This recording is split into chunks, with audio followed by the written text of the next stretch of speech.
People who have been married 20 plus years. What is your secret? Scooter, Griffin, Mesh 737. Rule number 1. Be careful who you marry. It starts with genuinely respecting and liking each other. Having the same sense of humor. Having the same vision for what you want in life. And being adaptable when it doesn't work out. Parenting as a team. Unrelenting commitment through the hard times. Seri 346. Exactly. It's not just romance, it's partnership, patience, and getting through life side by side. The Pianist of Doom. Love is a verb, not a feeling. Irish Young V1. This. My wife and I are at 18 years. She is the love of my life and has had to put up with a lot of my baggage. That being said, I have done the same. It's a partnership, and I don't believe in giving up. We have always made it work, and we both have the patience to get through any turbulence we may encounter. Love the comment. Mohammed Nassim. Marry your best friend.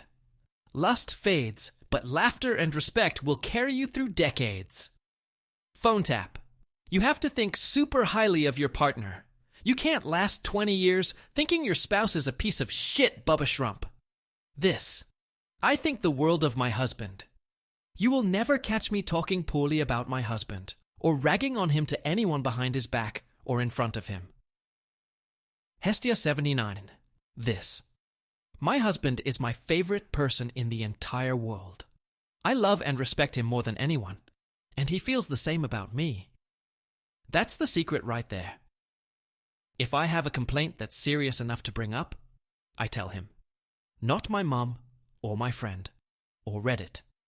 Introitus Aevatus people ask me how I'm doing, and I respond, exactly as she tells me to.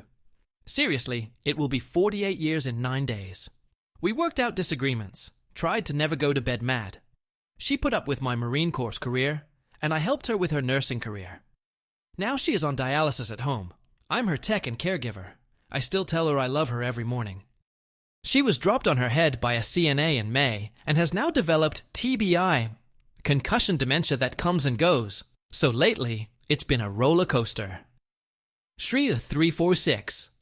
This is what love really looks like. Wishing you both strength and gentle days ahead. Random net stranger, you are living your marriage vows. In sickness and in health. No one knows what our future holds when we get married, but we take the leap. Keep the faith, sir. Semper Fi. Right closed traffic. Hang in there. You are doing amazing things for her, and she knows it. Fatigue error total. Respect for your commitment and love for your wife. Don't ask me ever. Don't argue over stupid shit. Acknowledge your own faults and accept your partner's. Treat your partner with expected dignity. Tell them and show them you love them. If you're raising kids, make time for yourselves. Mokatter. I'll add to that, I love my husband. I love him even when I don't like him. There are days he drives me nuts, days I drive him nuts. There are days I'm grumpy, days he is. No matter what, I know I love him, and I know he loves me. That knowledge goes a long way. He has been my best friend for nearly 30 years, and we are 3 months away from our 25th wedding anniversary. Kishin Kwais. I agree with this statement. I've been married 25 years, and this is a good spot to start. Mikey Reddit. 1. Be less selfish. Have empathy. An issue I see is when it's all about themselves. People that act like they care about the other person, but in reality, they only care about themselves. Like getting gifts for the other person that they themselves like. An example is taking the other person out to a restaurant that they themselves like as a gift, even though the other person won't enjoy it, e.g. taking a vegan to a steakhouse. They didn't have empathy and haven't considered what the other person wanted. They only thought of their own needs. 2. The lower expectations you have of the other person, the less you'll be disappointed.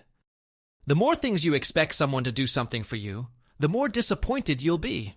People do things mostly for themselves, and sometimes they do things for their partner, not the other way around. I've seen men and women with absolute monster lists of things they need the other person to do, and I quietly think to myself, it's just not going to happen. These people tend to be serial daters and wonder why they haven't found their mate yet. They tend to be self-centered, see number 1, and don't realize the world doesn't revolve around them. 3. Learn to recognize when you make mistakes and say, sorry. Relationships become difficult when both partners can't say, I was wrong, I'm sorry. If either egos can't admit fault, the road will be bumpy. If both partners can admit fault when they make mistakes, and everyone makes mistakes, things go so much smoother. Learn to communicate effectively. When problems arise, and they will, learn to discuss things without being confrontational and see where each side is and how much room there is to reach an agreement. 1. If you start thinking of how the other person is feeling and do things for them, not to get something from them, but because you like them, instead of thinking only of just yourself. 2.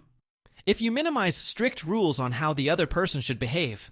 And 3. Both can admit mistakes when mistakes are made. These are the building blocks for a solid relationship. When I see rocky relationships, one or more of these 4 items is often at play. Commercial Act 9297. We have never tried to change each other and both think we married up. Good sex doesn't hurt either. 25 years together. Sassy Coaster. Same advice here. Been married 23 together. 28. Shri 346. That's real love right there. Congrats on 25 years, Nikosami Guy here. I am the cook. She doesn't know how to cook rice. 41 years. Okay conditioned. 3-4. My husband knew I was a terrible cook the first time I cooked for him and sent him home with food poisoning. We've been married for 35 years, and I haven't cooked for any of them. Pluery, thank you. That made me laugh. Congratulations on your marriage. Sassy AF51. Are you my husband? 40 years married, he is my chef. I also can't cook rice or anything, lol. I clean up his mess so it balances out. NYC statistician. PhD communication. Paying attention, being accepting, being affectionate, being appreciative, and allowing her to be who she is. She does the same. I am because we are. Squidu, 15 years in. We call this the we frame.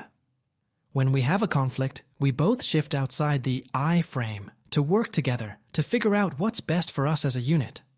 Figuring this out early on was important. We have never had a fight. Disagreements, yes. But a fight is 2 people, each trying to win. That's not how we approach things. Also, do go to bed mad. Sometimes a good night of sleep and space to organize your thoughts and emotions creates the best perspective. Totally no tokayoke. Ow. I was just talking to my SP about Descartes. I think, therefore I am. This is along the same lines, I think.